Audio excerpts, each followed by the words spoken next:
80 years ago, Powell Crosby Jr. introduced a brand new car to America at the Indianapolis Speedway. It was called a Crosley. And from those Crosleys, there were a number of people who really enjoyed having a car that he introduced that was hoping that would be economical for people who couldn't afford the cars that were being produced at that time. From that, there were a number of cars produced, and we're seeing them here at the Fulton County Fairgrounds because each year they get together and have an annual meet of all the people who own the Crosleys and are a part of the Crosley Automobile Club, which is celebrating their 50th anniversary this year. Dave Anspaugh is with me. You've been the president of this organization how long? I think this is my 17th year. 17th year. And out of that 50 years, this looks like it's the biggest group I've ever seen, Dave. Oh, unquestionably. I think we've shattered all attendance records, number of car records, camping records. It's just unbelievable, the turnout. It's overwhelming. What makes people so interested in the Crosley? Well, I think really, while they're interested in the cars, it's more a family. This is our family reunion. We get together here in Wauseon every year. I think this is our 40 of the 50 years in the club's existence. I think this is our 46th year in Wauseon. Okay. So, I mean, there was a few other meets in other areas during the first years, but it's been in Wauseon ever since. And there are some regional meets at different places too because of the country, but once a year you all congregate here in Wauseon. Yeah, there's 11 regions throughout the United States, all right? And throughout those regions, of course, they all have their own individual meets, and then everybody tries to gather here. We have people here from California, Texas. I'm here from Florida this year. Washington State. You didn't used to be in Florida, though. No, I retired from Pennsylvania and moved down to Florida because I was tired of shoveling snow. Plus, the Crosleys don't do well in the snow, so. People just from all over the country. Well, you need to get a farmer road in with a blade on the front, right? Yeah, I don't have the blade, but I have the farmer road. Okay. The Crosleys are an Ohio and Indiana car, really, at their basis, right? That is correct. The company was based in Cincinnati, Ohio, along with, of course, a number of Pal Crosley's other businesses. He owned the Cincinnati Reds. He had radio station WLW, which was Voice of America during World War II. Had the Crosley Appliance Company, Crosley Radio, et cetera, but this was his baby. This is what he wanted to do. Unfortunately, it was probably his least successful venture. It was, but he always had an interest in making a car. From very young, actually, I think he built his first automobile at the age of 13 or something. He and his brother got an old buckboard from their grandfather, borrowed some electrical motors, etc., from their grandfather's opera house, and built the first automobile. He had a bet with his father that he could build the car, and he used the funds from the bet to pay his brother off that he borrowed to be able to build the buckboard and buy the parts. What I heard was he had a $10 bet with his father.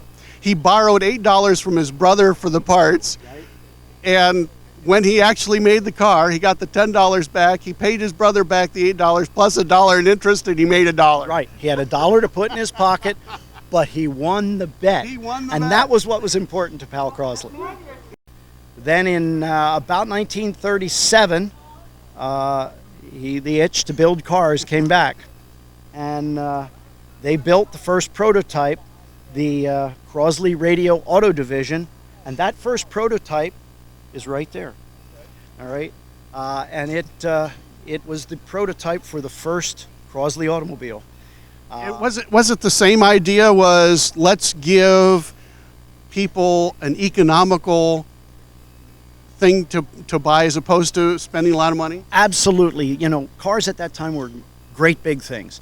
And Pal Crosley's statement was, you don't need a battleship to cross a river. Why do you need a big car to go across town? The idea was to build a small car. It was never meant to be the first car for a family. It was meant to be the grocery getter, the second car. America was becoming a little bit more affluent, and the opportunity he felt was there. Unfortunately, I think it was just a little too soon. If he had waited another 5 years, I think we'd still be driving Crosleys today. Well, you know, gas mileage was and during the war and the rationing coming out of the war, you know, there'd been some rationing. Gas mileage was really important. Well, the pre-war cars averaged between 50 and 60 miles per gallon. All right. The post-war cars, he kept that in mind and still averaged between 30 and 40 miles per gallon. So, but people didn't need it. Gas was cheap. Once the war was over, there was no more rationing, and then you could get gas and go. In fact, because of it, Crosley was left to continue manufacturing longer than any other brand. All right, because the government realized that there would be a demand for cars that could get some gas mileage during the war. Now, one of the things I see over here is a motorcycle, and speaking of the war, Crosley was really involved in the war effort. He tried numerous prototypes during the war. The motorcycle, there's a 2-wheel, a 3-wheel, there's a staff car sitting here, a number of other different items that he tried to get the War Department interested in. They were more interested in getting him to do some other things. Yeah. All right, the Crosley Radio Division, all right, they, up until the invention of what became known as the proximity fuse, all right, up until that time, for anti-aircraft to be shot up into the sky to hit it, it had to hit the airplane. Right. Knowing of Crosley's radio technology, all right, they invented and perfected a device known as the proximity fuse, which as it got up into the sky and near a metallic object, detonated the bomb. Yeah, it sent out a radio signal and got to know that there was something there, and then it was close. Yeah. It was said by, and I wish I could remember the general, but one of the generals of the time, that the proximity fuse won the Battle of the Bulge for the American. I think Patton was the one who said that. Might have been Patton, yeah. I think so, and it made a big difference. So, helped out the war effort because the car companies were not producing cars during the war years. They were helping to support the military operation. Right. 50 years. The club has been in operation. You've been here about 48 years at Wasion. What are some of the fun activities that you've seen over the years here? Well, we have one day reserved for what we call the Crosley Games. All right. Okay. This year the games featured, and you'll find it as you do your tour of the field, a take-apart car, where we have a Crosley automobile that is completely disassembled. Bare frame, engine, transmission, everything's laid out in a line, all right? And then a team of mechanics. This year we kept it to people who had never done it before, okay. All right? Reading an instruction sheet, okay. Assemble a car, and drive it away. I think the winning team was in under 15 minutes this year. Under 15 minutes to put a car completely together. And drive it away. Oh my. All right. The record for it was done several years ago at an event in Pennsylvania by a team of very seasoned guys who'd done it several times. Is just a shade under 8 minutes. Oh my. So, you know, in addition to that, we have our annual Crosley Games. You can see the lines on the macadam here. We do a thing like we come along. There's a spot where you must push in your clutch and then coast to a stop closest to a stop line. And then we have our most popular event, which we do year after year, called Take Me to the Dance. And maybe to the uninitiated, it sounds a little bizarre, but what we do is we have a team of a husband and wife, or a man and a woman normally, and they drive to various stops along the route around here, and at each stop, they get an article of clothing. They put on the article of clothing and go to the next stop. But we mix it up a little bit, and we put the men's clothing on the women's side of the car and the women's clothing on the men's side of the car. And then at the end, we have a musical interlude where they must dance. And they're gauged on their time as well as style points for the dance. You know, we just have fun. Well, it sounds like it. So we want to take a look around, all right? Enjoy. Every one of these owners will be more than happy to to show you anything you want to see. In fact, they'll be darn proud of it. With me is Al Calvin, who's from Wauseon, maybe not originally, but from Wauseon, and you've got several of these pre-war Crosleys. Al, how did you start collecting Crosleys? The story's long, but the short version is I saw a car in the back field of a guy's house over in Archbold, and I ended up with one of them. Did you? Yes, that was probably 1980, but I've been here since 78. What kind of shape was it in? Really bad. Really bad, but I restored that one a long time ago and progressed to these, or maybe it's a regression to the pre-war cars. So these are just 2 cylinders, so the other ones are 4 cylinders. Did you start with this red, white, and blue one? That was actually a car that found me. I restore the engines for these people around the country, and that car found me via that way of doing things. So you said you were interested in Crosleys before you bought one? I was. Well, I was introduced to them in 78, came here in 78, and been hooked on them ever since after I got here. So, now, how did you get introduced to them? a guy by the name of Alvin Holsopple introduced me to him.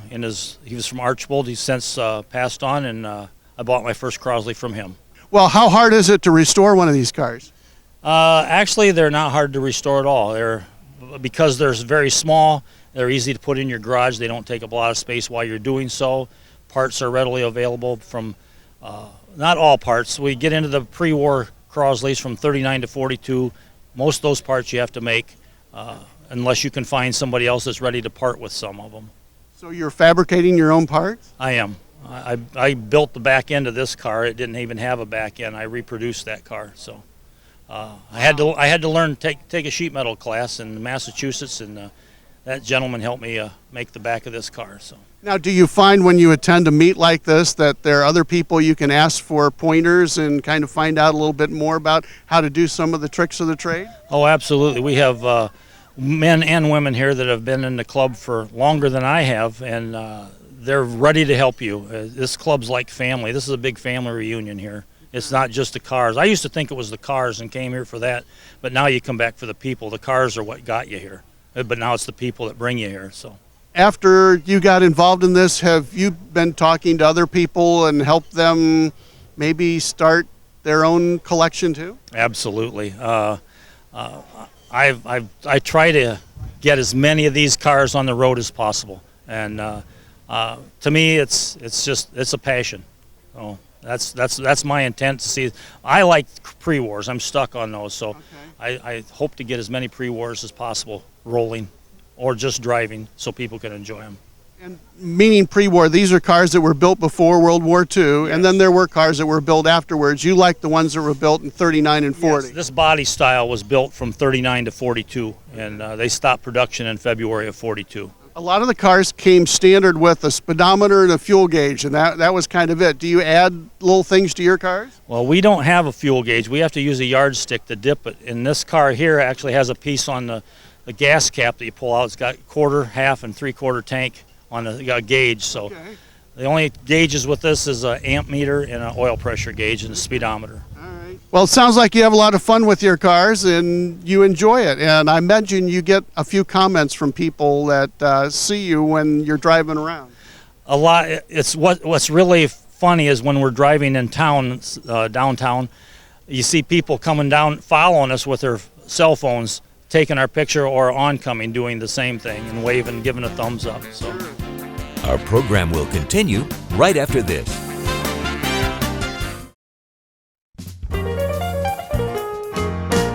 One of the popular activities that go on when they have a convention like this for the Crosley cars is taking a car it's in pieces and putting it all together. They start with just the parts of the car and they try to see how fast they did.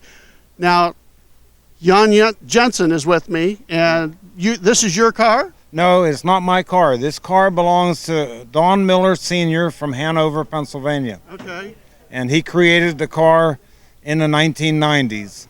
And the idea was to help people learn how to do this? The idea was to create an activity that takes a group of people working together. Okay.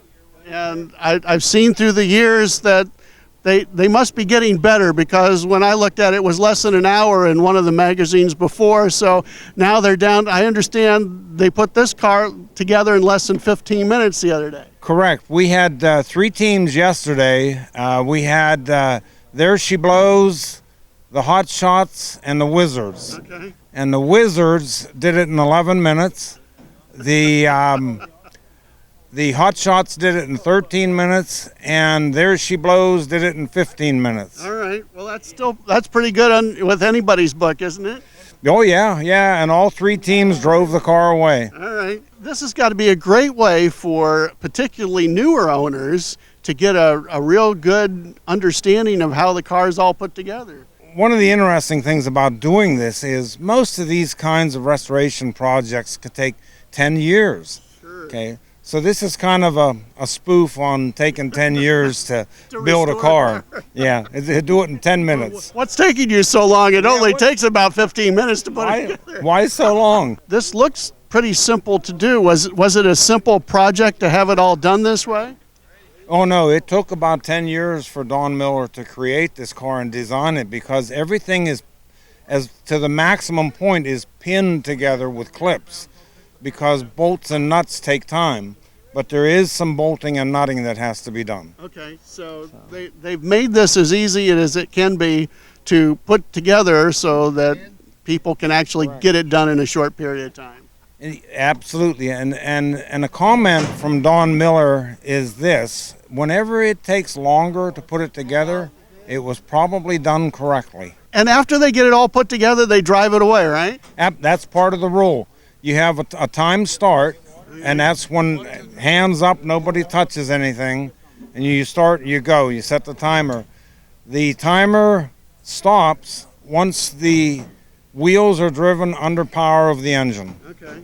All the car has to do is move 10 feet and you're good. Okay, all right. What were the crews before this year seasoned veterans who kind of raced each other to see how fast they could do it? Very good point. We had a team do it in a little under 8 minutes. Oh, wow. And the car failed. There were things that weren't put together. There were things that weren't connected. It didn't work. But we've had many. They took a few shortcuts. They took a few shortcuts. But yes, there are a number of seasoned people who have done this and done it a number of times, and then they can do 10 minutes. Well, I'm sure that this, like the other activities that go on here, are all meant to make it an enjoyable meet together. Oh, absolutely. We're here for the fun. We're here for the fun. Young people are part of the convention that goes on with the Crosleys, and they have youth projects, and I want to find out more about these right now. Elizabeth Fye is with me. Where are you from, Elizabeth? Louisville, Ohio. All right, Liz, I'm going to ask you about, this is your project, the green car behind us. Tell me what you did to this. I did everything from the body to the frame. It came to us and it was just rust everywhere. You know, Okay. A lot of people thought that we couldn't restore it how it, came out to be, but we did. All right. So you had help with this, or you did it all yourself? My grandpa did help me here and there, but I did most of the car by myself. You like working on cars? Yes, I do. Do you? Yeah. Was this the first thing you ever worked on? No, I started working on cars with my grandpa when I was 6 years old. Okay, that's really cool. So how did you get this car?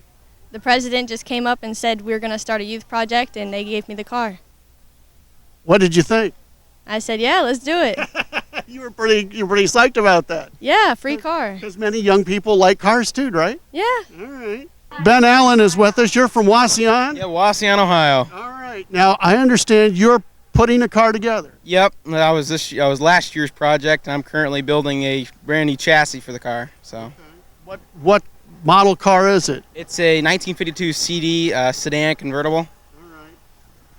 Why did you choose that one, or did you choose it? Well, it wasn't. I was actually on a road trip coming home, and they called my dad about it and said, "And you like to be the next youth project car?" And I said, "Of course, I'd be honored to take this." And it was a very custom car, and I thought it was very unique how small it was. So. Okay. All right. So, how long have you been into the restoration project so far? Well, this will be year into it right now. So. All right. It's just taking a while, right? Yep. Okay. You're looking forward to getting it all done? Yep. I can't wait to see it finished. Well, good. Lane, you're with us. Where are you from, Lane? Logansport, Indiana. Logansport, Indiana, Lane Williams. Now, I understand you are the new recipient this year. Yes. So you're going to be restoring a car. Yes. Have you been around the Crosley convention before? Do you know all about Crosley? Not very well. Okay, so you're going to learn a lot, aren't you? Yep. Okay. Jackson, you're with us here. Where are you from, Jackson? Seymour, Indiana. Now, this is your car, is that right? Yep. Tell me about what you did to restore this one. It wasn't that much. All we had to do is there's a couple holes in the floor panels, and we just had to fix that and did the interior, repainted it, and pretty much that's it. We had to sand it down, repaint, then yeah, that's pretty much it. Now, this is a hot shot vehicle. Yep. You like this style? Yeah, You drive it around town and show other people that? and a little bit, just mostly to car shows. Car shows? Yep. Show them off. You won any awards at the car shows you go to yet? Yeah, a few. Okay, well, thank you, Jackson. Congratulations. Well, we have probably the most patriotic car here today. Danny McDaniels with me. Where are you from, Danny? Plainfield, Indiana, west side of Indianapolis. If I knew you were coming, I'd have wore the suit to match the car. I understand that you have an Uncle Sam suit. Yes. Okay. Got it off Amazon of all things. Well, this is probably the most celebrated car. It could be of a celebrity that's here. Tell me about your car. Well, it's a 1949 Crosley, and it was originally a station wagon. And in 1949, starting through 54, I think it was, James H. Beard built 10 of them into golf cars. Everybody mistakenly calls it a golf cart. Mm-hmm. 2 reasons. It's a car, and it's allowed to be drove on the street. Okay. And golf carts didn't even start to exist until 1964 when Coleman started the first batch of them for golf courses. So, but yeah, he converted these, and then 3 of them he gave to his lifelong buddy, President Eisenhower. At that time, he was General Eisenhower. He gave him 2 down at Carswell Air Force Base, which this is one of those 2. And then the 3rd one is at the Gettysburg home. And we've never found the 3rd one. I've not found the other 8 that are missing right now, but I'd love to try to find them. I've put all over the internet and everything else, trying to find where they're at right now. So did President Eisenhower ride in this? This was his every day. Really? Down there on Carswell Air Force Base, and then a year later, I guess he left there and went somewhere else, so they put both these up in the government auction, and they got $100 apiece. Well, at that time, 1950, I mean, that was pretty good money, Well, yeah, but Yeah. still. Yeah, really. Kind of special. Now, it doesn't really look like it might be an Army, vehicle. That was way under the roller painted powder blue that I got this with. That was underneath of it. It wasn't even actually that. It was more the dark green, like the one that's at the Gettysburg home. Okay. Sort of I'd call it like a 64 Chevy dark green metallic. Okay. On that and up there. Because the Eisenhower home is at Gettysburg, Pennsylvania. Yes, sir. Okay. Yes, sir. Yes, sir. And how did you know it was Eisenhower's? Well, I had it 3 years before I knew it. Really? Yeah. We went to take the whole car apart and blast it because sand didn't do the job on that roller paint as well as glass blasting could. Okay. And as we took it apart, my one buddy said, "Hey, there's something stuck in the glove box here." As he took the glove box out, stuck to the very top of the glove box was a pink, looked like a business card. And I told him, I said, "Get me a steam iron." So we steam ironed the back side of the glove box after we took it out of there.